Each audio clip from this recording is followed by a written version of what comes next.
भगवान जगन्नाथ और उनके परम भक्त सालबेग की कहानी जाति, धर्म और सामाजिक बंधनों से परे सच्चे प्रेम और भक्ति की एक अनूठी मिसाल है। 17वीं शताब्दी की शुरुआत में उड़ीसा राज्य के मुगल सेना में एक मुस्लिम सेनापति था, ललुक खान। एक दिन जब ललुक खान एक गांव पर आक्रमण करने गया, तो वहां उसकी मुलाकात एक सुंदर हिंदू ब्राह्मण कन्या ललिता से हुई।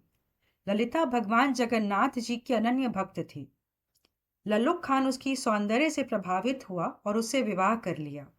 समय और बीता और लल्लुक खान और ललिता के घर पुत्र का जन्म हुआ। नाम रखा गया सालबेग।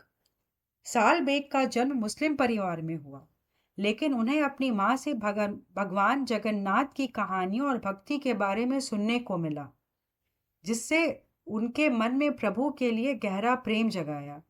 लेकिन लल्लुक खान इस पूजा पाठ से खुश नहीं थे। उन्होंने कई बार ललिता को रोका, पर ललिता ने अपना विश्वास नहीं छोड़ा। एक बार युद्ध में लड़ते हुए सालबेग बुरी तरह घायल हो गए। कई उपचारों के बावजूद उनके घाव ठीक नहीं हो रहे थे। तब उनकी मां ने उन्हें भगवान जगन्नाथ की शरण में जाने और उनसे प्रार्थना करने की सलाह दी। सालबेग ने पूरी श्रद्धा के साथ भगवान जगन्नाथ की स्तुति और प्रार्थना शुरू कर दी। उनकी भक्ति से प्रसन्न होकर भगवान ने उन्हें स्वप्न में दर्शन दिए, जिसके बाद सालबेग के घाव चमत्कारिक रूप से ठीक हो गए। इस घटना ने सालबेग के जीवन की दिशा बदल दी और वह पूर्ण रूप से भगवान जगन्नाथ के भक्त बन गए। स्वस्थ होने के बाद सालबेग भगवान जगन्नाथ के दर्शन के लिए पुरी पहुंचे, लेकिन उस समय नियमों के अनुसार गैर हिंदुओं को मंदिर के गर्भगृह में प्रवेश करने की अनुमति नहीं थी। इस बात से दुखी हो सालबेग मंदिर के बाहर रहने लगे और वहीं से भगवान का स्मरण करते हुए भजन रचने लगे। उन्होंने कई ओडिया भक्ति भजन लिखे जो आज भी लोकप्रिय हैं।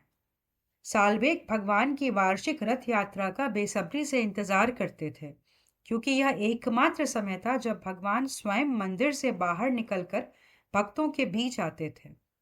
एक साल सालबेग अपनी बीमारी के कारण रथ यात्रा तक नहीं पहुंच पाए।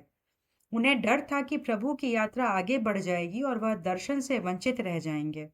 जब यात्रा शुरू हुई और भगवान जगन्नाथ, बलभद्र और सुभद्रा के रथ अपने मार्ग पर चले, तो एक निश्चित स्थान, जिसे आज बालागंडी कहा जाता है, पर भगवान जगन्नाथ का रथ अचानक रुक गया। हाथियों और हजारों लोगों द्वारा खींचे जाने के बावजूद रथ एक इंच भी आगे नहीं बढ़ा।